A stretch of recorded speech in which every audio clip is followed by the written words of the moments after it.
बर्बरीक जो कहलाए खाटू श्याम, अचूक और अभेद ऐसे बाण जो किसी भी अस्त्र के इस्तेमाल से पहले ही संपूर्ण युद्ध का विनाश कर दे। ऐसे थे नौ दुर्गा के वो 3 बाण। अगर इन बाणों का इस्तेमाल महाभारत में होता तो निश्चय ही महाभारत का युद्ध कुछ ही दिनों में तो क्या कुछ ही क्षणों में समाप्त हो जाता। जी हाँ, हम बात करने जा रहे हैं महाबली भीम और हिडिंबा के पौत्र और घटोत्कच के पुत्र बर्बरीक की।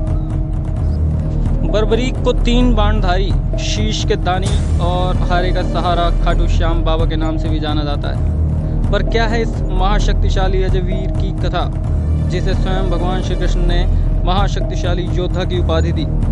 स्कंद पुराण के अनुसार घटोत्कच के शास्त्रार्थ की प्रतियोगिता जीतने पर भगवान श्री कृष्ण ने उसका विवाह दैत्यराज मूर की पुत्री मोरवी से करवाया था।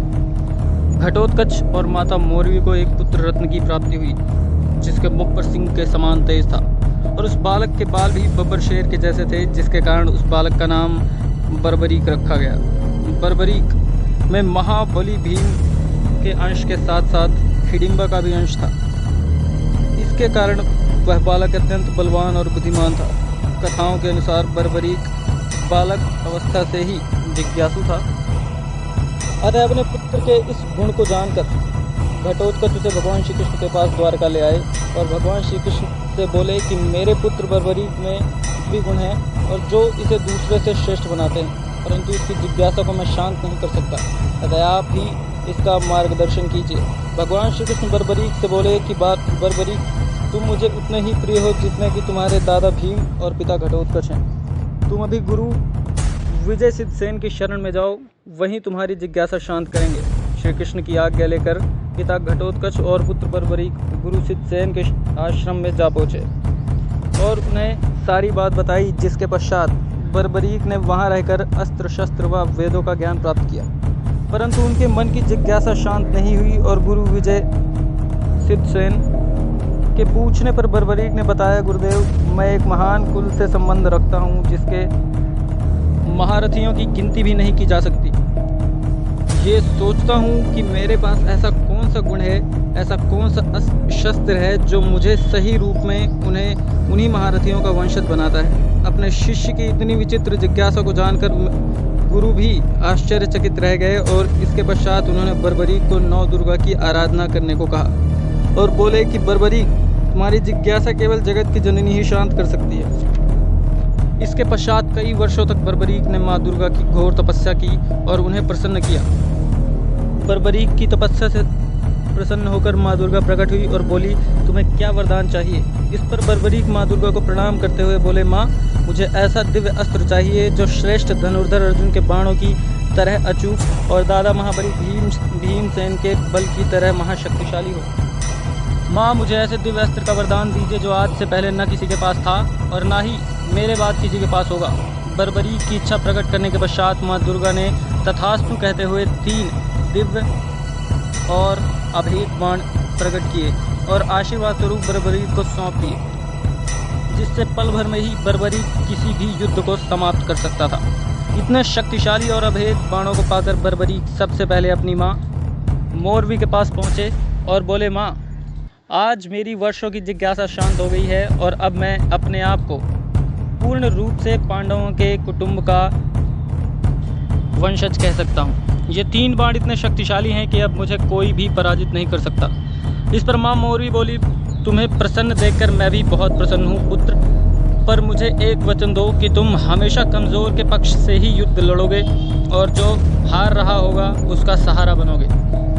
बर्बरीक अपनी माँ को वचन देते हुए बोले कि जैसी तुम्हारी इच्छा, मैं हारे का सहारा बनूंगा। इसके पश्चात बर्बरीक महाभारत के युद्ध में भाग लेने के लिए अपने नीले घोड़े पर सवार होकर कुरुक्षेत्र की भूमि की ओर निकल पड़े।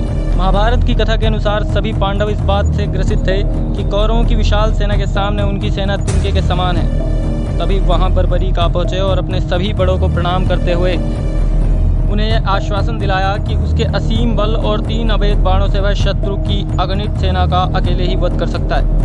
इस पर भगवान श्री कृष्ण ने बर्बरीक को परखने के लिए बोले, हे पुत्र, मैं इस युद्ध में भाग लेने वाले सभी महारथियों से मिलकर आ रहा हूँ। मैं ये जानना चाहता था कि कौन सा महारथी इस युद्ध को अकेले कितने समय में समाप्त कर सकता है। भगवान श्री कृष्ण बर्बरीक को बताते हैं कि पितामह भीष्म 20 दिनों में, गुरु द्रोण 25 दिनों में, महान धनुर्धर कर्ण 24 दिनों में और अर्जुन 28 दिनों में अकेले ही इस महायुद्ध को समाप्त कर सकते हैं। इस पर बर्बरीक बोले कि हे वासुदेव श्री कृष्ण, ये सब महारथी हैं और मैं इनकी शक्तियों पर कोई संदेह नहीं करता, परंतु मैं अपने इन 3 बाणों से पल भर में ही शत्रु की सेना को समाप्त कर सकता हूँ। श्री कृष्ण बोले अच्छा, वो कैसे? फिर बर्बरीक श्री कृष्ण को बताते हैं कि ये 3 बाण, ये 3 दिव्य और अभेद अस्त्र उन्हें मां नवदुर्गा से प्राप्त हुए हैं। पहला बाण शत्रु को चिन्हित करता है, फिर शत्रु कहीं पर भी छिपा हो, और दूसरा बाण अंकित निशानों को भेद देता है, और यदि मैं तीसरा बाण इस्तेमाल करता हूं तो सभी का सर्वनाश निश्चित है। भगवान श्री कृष्ण बर्बरीक की शक्ति के बारे में जानकर आश्चर्यचकित हो जाते हैं, और जैसे ही दुर्योधन को बर्बरीक के इन 3 दिव्य बाणों के बारे में पता चलता है, वह बर्बरीक को अपने पक्ष में करने की सोचता है और उनके पास आता है। उस समय बर्बरीक ध्यान अवस्था में बैठे थे। दुर्योधन ध्यान में बैठे हुए बर्बरीक को अपनी गदा से मारने का प्रयास करता है, परंतु अंगराज कर्ण उसको यह कहकर रोक देते हैं कि किसी ध्यान में बैठे और निहत्थे व्यक्ति को मारना सबसे बड़ा अपराध है।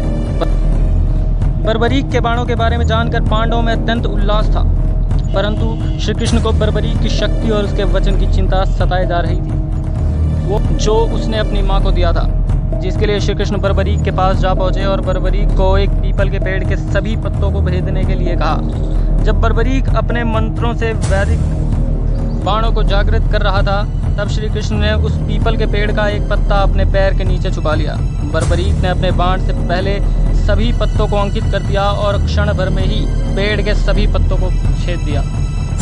वही बाण अंत में श्री कृष्ण के पैर के पास आकर चक्कर लगाने लगा, जिससे श्री कृष्ण समझ गए कि यदि बर्बरीक कौरवों की ओर से लड़ा तो वह पांडवों को कहीं भी छुपा ले, उसके बाण पांडवों को ढूंढकर मार ही डालेंगे।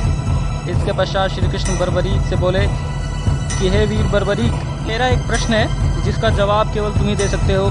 तुम्हें अपनी माता को वचन दिया है कि तुम केवल कमज़ोर के पक्ष में ही लड़ोगे, तो तुम्हारे पहले वार के बाद तो कौरवों की सेना और दुर्योधन कमज़ोर हो जाएंगे, अतः तुम उसके बाद से अपने कुटुंब के विरोध में लड़ोगे। बर्बरीक बोले हाँ वासुदेव, क्योंकि मेरा वचन तो यही कहता है। पर इस पर श्री कृष्ण मुस्कुराते हुए बोले बर्बरीक, यदि इस प्रकार हुआ तो तुम दोनों दलों के बीच झूलते ही रहोगे और अंत में सब मर जाएंगे और केवल तुम ही शेष बचोगे। फिर धर्म युद्ध का निर्णय क्या होगा? बर्बरीक बोले तो आप ही बताइए। वासुदेव, मैं क्या करूं? आप मेरे गुरु भी हैं और श्रेष्ठ भी हैं। आपने बालपन से ही मेरा मार्गदर्शन किया है, आप जो भी कह देंगे वो मुझे स्वीकार होगा। इस पर श्री कृष्ण बोले, यदि ऐसा है तो तुम्हें मुझे गुरु दक्षिणा देनी होगी। और श्री कृष्ण दक्षिणा में बर्बरीक से उसका शीश मांग लेते हैं, और बर्बरीक बिना किसी संकोच के उसी पल अपना सर काटकर श्री कृष्ण को भेंट कर देते हैं, जिस पर श्री कृष्ण अत्यंत प्रसन्न होकर बर्बरीक को कोई भी वरदान मांगने के लिए कहते हैं। और बर्बरीक अपने कटे हुए शीश के साथ बोले, हे वासुदेव, मेरी इस धर्म युद्ध महाभारत को देखने की बड़ी इच्छा है। कृपा कर मुझे ऐसा वरदान दीजिए कि मैं इस संपूर्ण धर्म युद्ध को देख सकूं। श्री कृष्ण बोले, हे वीर बर्बरीक, तुम महान हो और तुम्हें आशीर्वाद देता हूं कि तुम्हारी आंखें पूरा युद्ध बारीकी से देख सकेंगी। तुम कुछ साफ साफ सुन पाओगे और सब कुछ देख भी पाओगे। तुम्हारी बुद्धि दोनों पक्षों को समान रूप से आंकेगी। इतना ही नहीं, तुम्हारा कमज़ोरों की ओर से लड़ने के गुण के कारण कलयुग में तुम्हें मेरे नाम से पहाड़े का सहारा खाटू श्याम बाबा के नाम से भी पूजा जाएगा। इसके पश्चात श्री कृष्ण ने बर्बरीक के कटे हुए शीश को कुरुक्षेत्र की भूमि पर स्थित कर उसे एक ऊंचे पहाड़ पर स्थापित कर दिया, जहां से बर्बरीक ने संपूर्ण महाभारत का युद्ध देखा। तो मित्रों, ये थी कथा महाबली भीमसेन के पौत्र और घटोत्कच के पुत्र वीर योद्धा बर्बरीक की, जो अगर महाभारत के युद्ध में हिस्सा लेता तो एक ही पल में युद्ध को समाप्त कर देता और दोनों पक्षों में अकेले ही जीवित रहता, जिससे आज खाटू श्याम के नाम से भी जाना जाता है।